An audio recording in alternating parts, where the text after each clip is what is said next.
When someone has a passion for what they do, it comes through in the product they provide their customers. Just ask LaRocco's Pizza's new owner, Jason Johnson, about their crust. They make it every day and let it rise for a minimum of 24 hours before they use it for their pizza.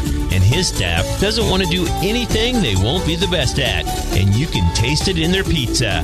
LaRocco's Pizza, just a half block north of the I-470 and Gage Boulevard exit. Come taste the difference. It's time for Real Estate 101 with the Carrie Brown team from Preferred Advisors. Good Saturday morning to you. This is Carrie Brown, Associate Broker with eXp Realty and the Preferred Advisors team, and you're listening to Real Estate 101.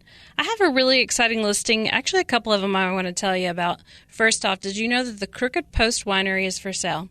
This is going to come with all of the equipment to actually manufacture the wine. If you haven't been out and seen their event center, it is amazing. It's beautiful. It has a bar. All of the things that go in with that, they will help you with. So if you're interested in that, give us a call at 785-213-5188. Also, I just recently put on a ranch, and the ranch is actually out at 7936 Southeast 69th Street in Barrington, Kansas.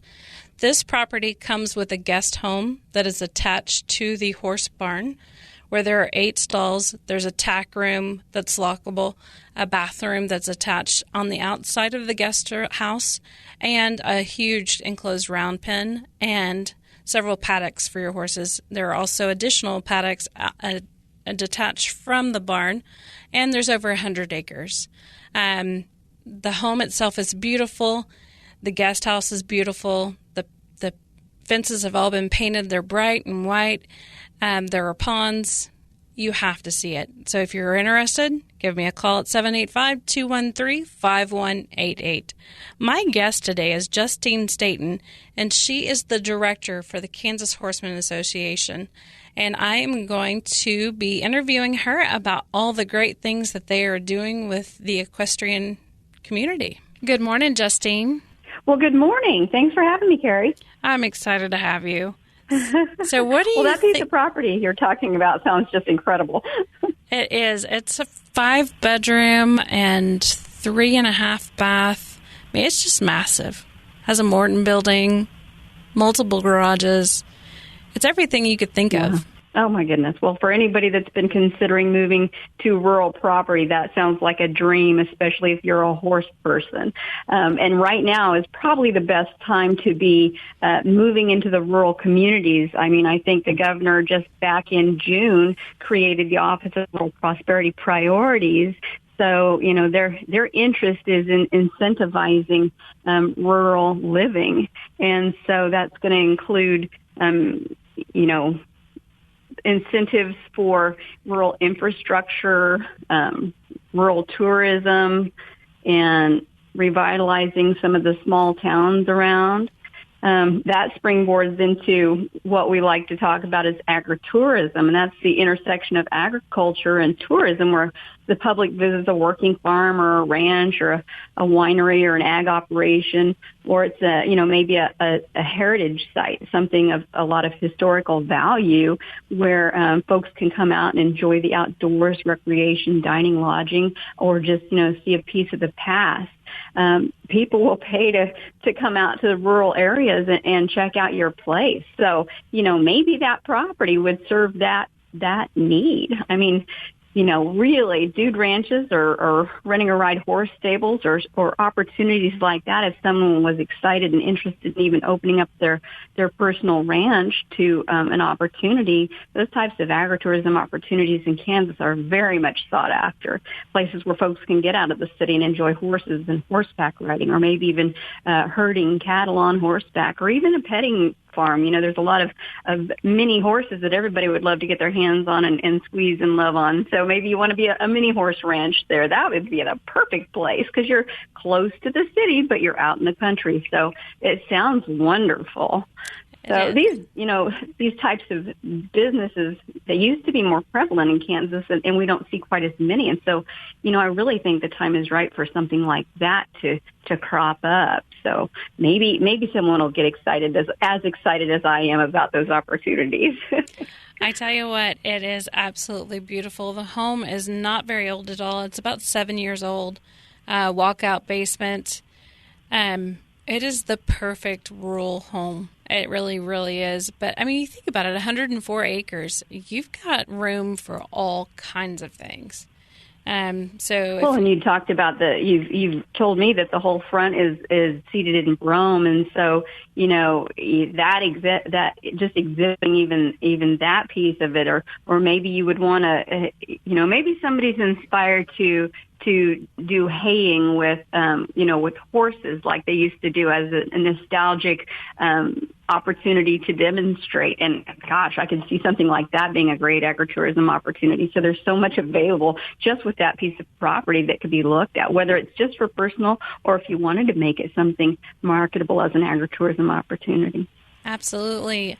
And even with Crooked Post Winery, that's also listed. So we've got all kinds of agritourism things to talk about right now. Neat. So tell me, obviously you can join the Horse Council. What is involved in that? Joining is easy. You can go online to www.kansashorse.com and go to become a member. It takes you right to the transaction area. An individual membership is $50. A family membership is $80. A student membership, and that would be for 18 and older that's going to school, is $35. A club is $35. And if you are a business, you're welcome to join as a club, or we do have associate sponsorship levels as well. So I understand you just had a blast from the past walk-in? Absolutely. The very first executive director of Kansas Horse Council just walked through my door, and I'm so excited to see her. Lisa Strite, say hello. Hi, everyone. How are you today? So she didn't know that she was going to get put on the radio show, so thanks for joining us. I did not. No, this was a surprise, but it's a pleasant surprise. It's a surprise to me that Lisa came through the door, too. I haven't seen her in so long. That's awesome. I happened to be traveling from Kansas City today and just thought I'd stop. It was like walking down memory lane. And I saw the lights on in the office, and I'm like, you know what? I'm going to go in and surprise Justine. And so here I am. That is awesome. Yeah, absolutely. I served as Lisa's assistant for a couple of years in the early years, and so we go way back. Way back. Yeah, so Kansas Horse Council started in 1992, had its first members in 1993, and Lisa has been involved from inception. So it's been quite a long ride, hasn't it? It has, and way back then, Bud Newell was the president, and he was the driving force to get the Kansas Horse Council started. And I was on the board at that time, and he actually hired me. And Ann White and I were sent to the Ohio Equine Affair with Eugene Snyder, learned how to do it, and Ann White and I came back and started Equifest for the Kansas Horse Council. And Equifest is a 3-day equine expo that serves as the primary fundraiser for Kansas Horse Council.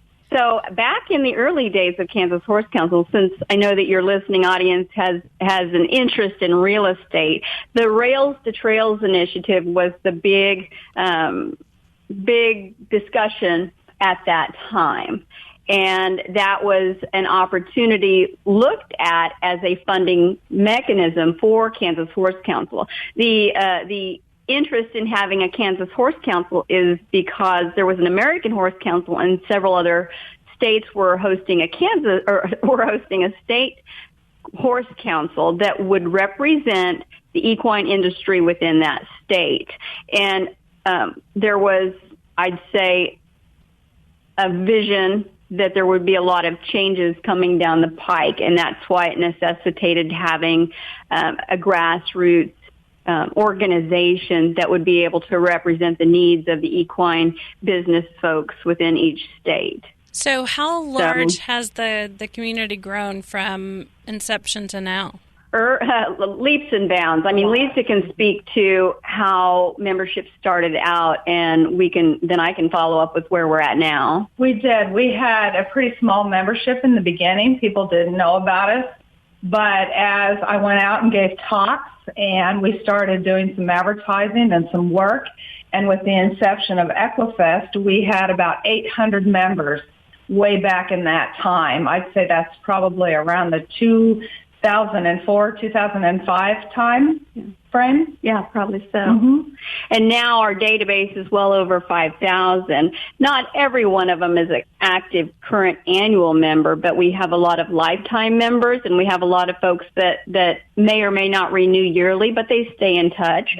So we may not have their financial support, but I think we always have their ear. And that's an important piece, especially if there's a public policy advocacy that we may need to touch base with the folks, or they may have something to ask us or to lend to us. So that having that network of horse people is invaluable. Well, and it is. And another thing, we're very, very involved with the American Horse Council, went to the State Horse Council meetings every single year, got very involved in types of things like slaughter of horses, abandonment of horses, those types of things. And I want you to know that the Kansas Horse Council was very active in that and had a huge role in swaying opinions up in D.C. about the horse industry. So public policy is a very primary position. I mean, that's a very primary duty of what Kansas Horse Council represents. And education is also very important. We have an event that occurs annually called Horse Care 101, where we collaborate with K-State Vet Med, and we host a one-day hands-on learning symposium where attendees can come and learn about various horse health items, and the topics will change from year to year. So on November 23rd this year, we'll have Horse Care 101 in its 8th year, and our topic will be winter preparation, where we talk about blanketing and feeding needs during the winter months, and what parasites do you need to be looking for in the winter months, so those kinds of things. So that's really great. Do you help support the people that are involved as far as letting people know about horse riding lessons or anything like that, or is that something that you really get into? Well, we serve as kind of a network hub, if you will. We have what we call the Kansas Equine Directory. It's just kansasequinedirectory.com, and that is a website service directory, kind of your yellow pages of equine services that are available. And so a person looking for horse lessons may be able to go there. It's something that I would like to see more of our members and past members actually putting their information into. And sometimes not everybody's on the same tech level. But certainly if someone calls the office and says, I live in this area or I'm new to this area and this is a service I'm looking for, we do what we can to help them locate a service available through our member database, through, social media, et cetera. We try to hook everybody up because that's what we do. We foster equine enthusiasm. So let's talk about Equifest. Absolutely. We are entering our 23rd year. It's a long ways from where you started, right, Lisa? Yes, a very long ways. First 18 years we're in Wichita. Last 4 years we're in Topeka, and now we're getting ready to make the big move west to Salina. So we're looking forward to that. It's a junction of I-70 and I-135. We're right there centrally located, so easy access for folks coming up from Oklahoma, from Wichita, and coming down from Nebraska, and also east and west. I've heard from a lot of western Kansas folks, they feel like we're a lot closer to them, and they sometimes feel like they're left out. So we're giving them a little love this way.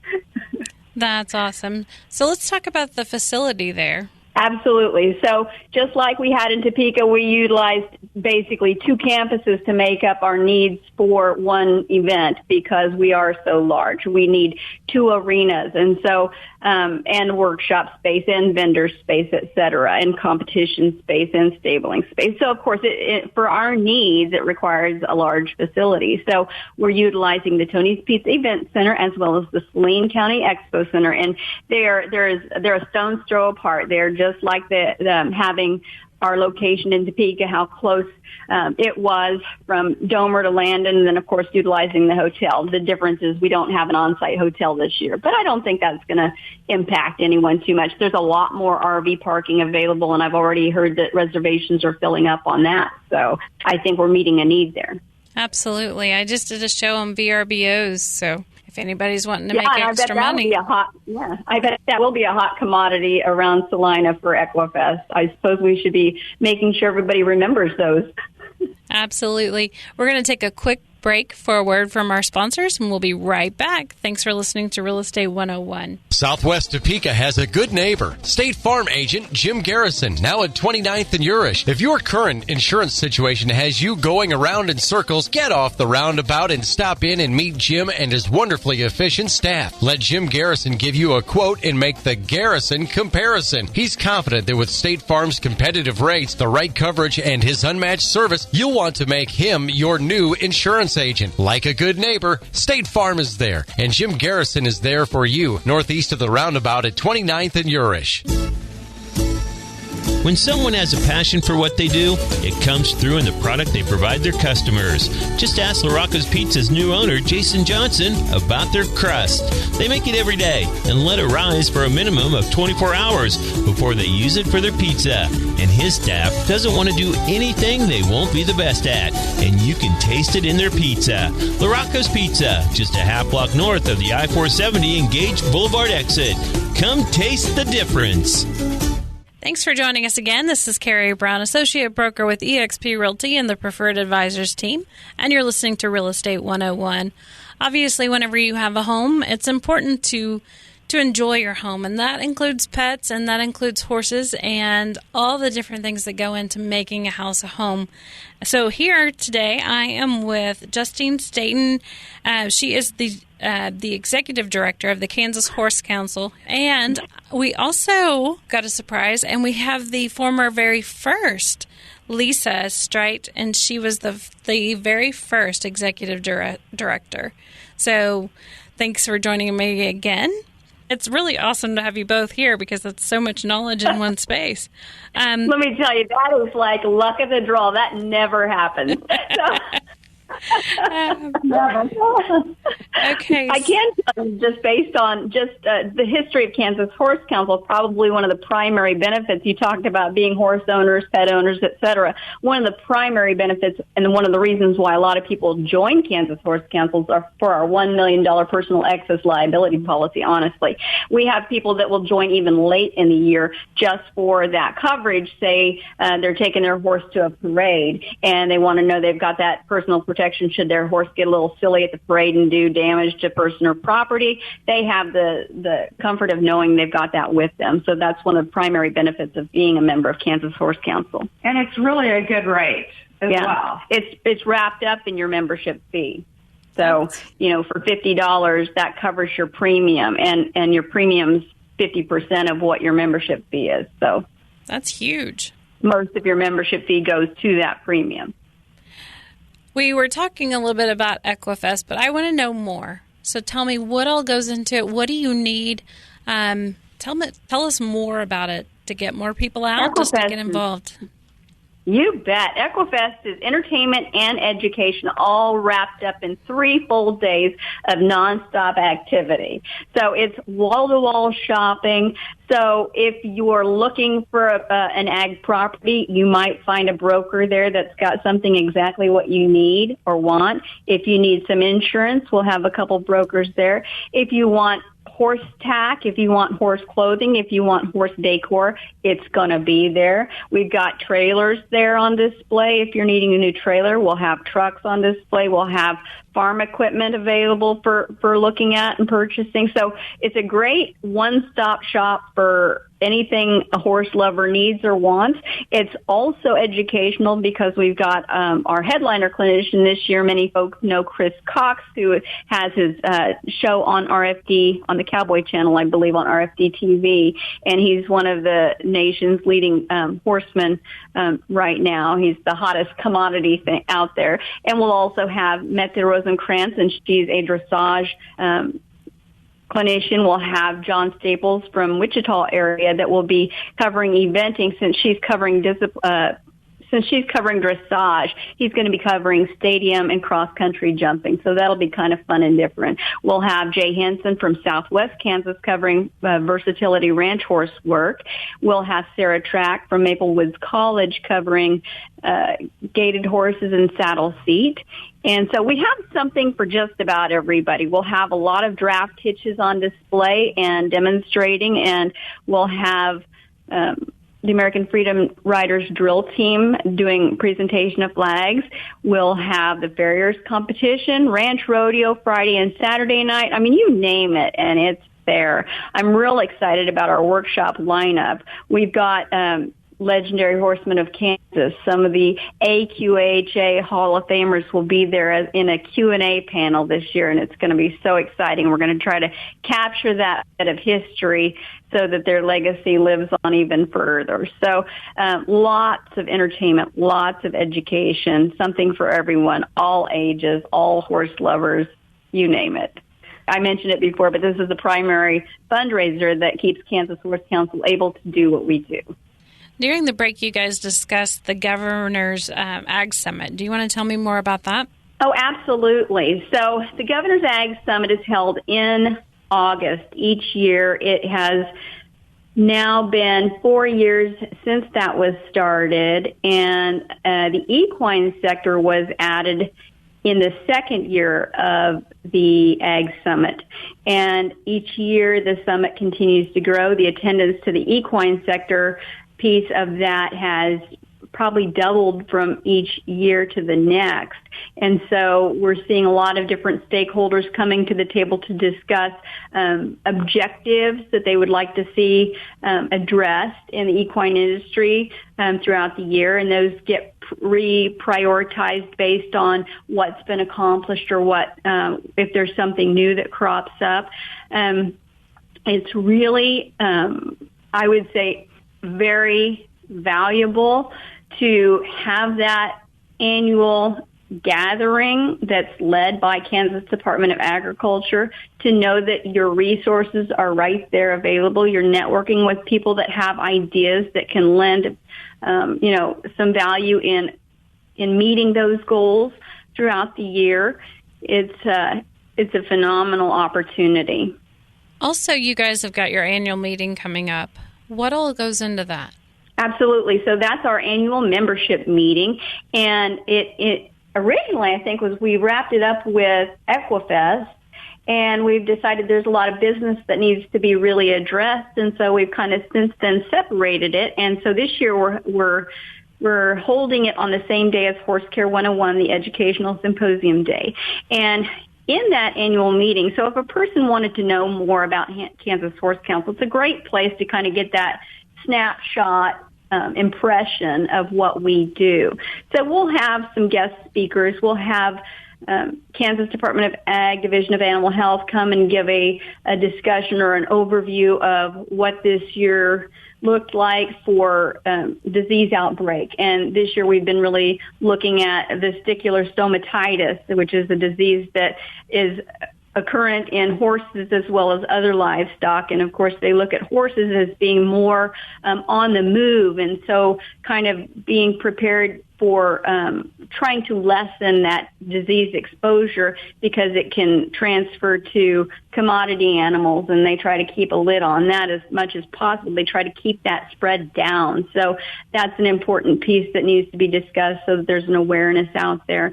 In the past, we've had issues of infectious anemia, equine infectious anemia, and so Kansas Horse Council provides that platform for our commissioners to come in and talk about that. So whether it's on a podcast or we send out news releases, or we give them that we give them the podium at our annual meeting so that everybody's kind of aware and in the know, and knows what to look for and how to respond.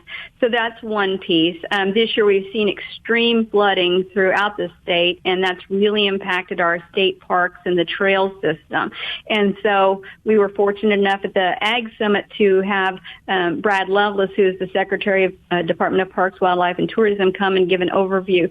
It was almost too early at the time because so much is still underwater, and so we look forward to having him back at the annual meeting to give any updates. And of course, there's going to be a different audience there, so he'll be able to really review the extent of damages and if there's a need for volunteers to come in and do trail maintenance, if there's a need for fundraising to be done. That's where we're going to get that information.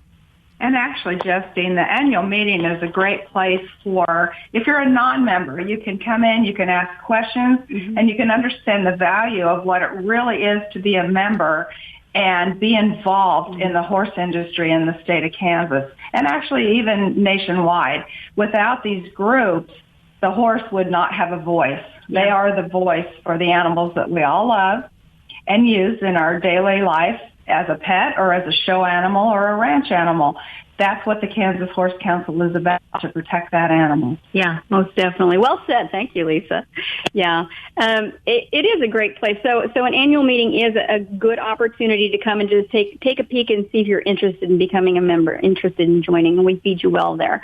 So I would encourage everyone to go online to www.kansashorseCouncil.com or give us a call or email me, director@kansaShorseCouncil.com, with any questions, or if you would like to have more information on the annual meeting, I'll be happy to correspond with you regarding that. It's a great place.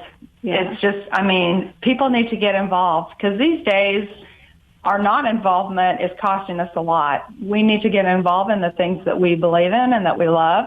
And I really, really encourage the general public, if you're not a member, you need to join. And you need to become active. Go to Equifest, volunteer, see what it's all about. They can use the help, and you're going to absolutely love helping out the horse industry. Yeah. Great group to be around. Everyone becomes like family, and it becomes like a reunion every time you have a regional meeting or an annual meeting or Equifest.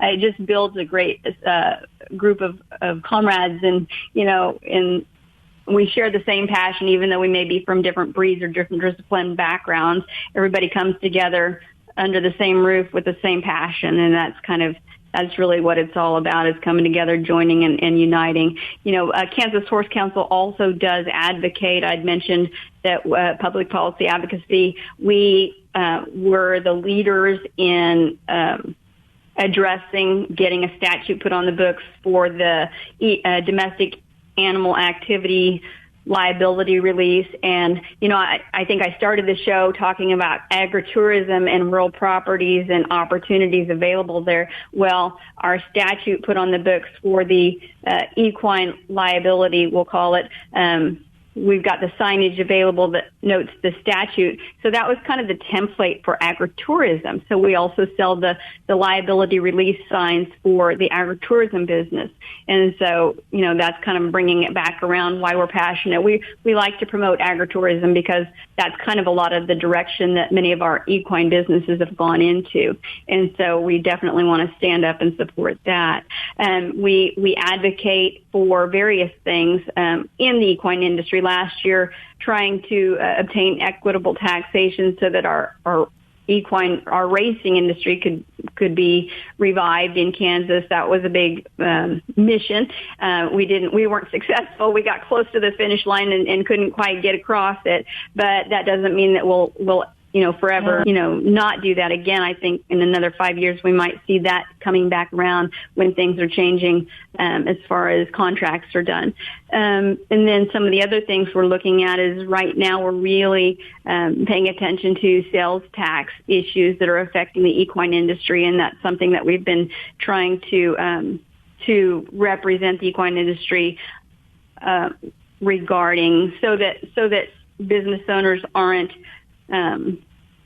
I guess just to encourage continuance of equine businesses. We don't want them to be discouraged, and so we're doing what we can to represent them. Okay, tell me real quick, how can they get a hold of you to learn more about the Kansas Horse Council? Absolutely. Feel free to find us on the web, www.kansashorseCouncil.com, all spelled out. Find us on Facebook, Instagram. You can also email me, director@KansasHorseCouncil.com. Kansas is all spelled out. Our phone number is 785-776-0662, and I welcome your phone calls. Thanks for listening to Real Estate 101. If you're looking to buy or sell, be sure and give us a call at 785-213-5188. Thank you for listening to Real Estate 101 with the Carrie Brown team from Preferred Advisors.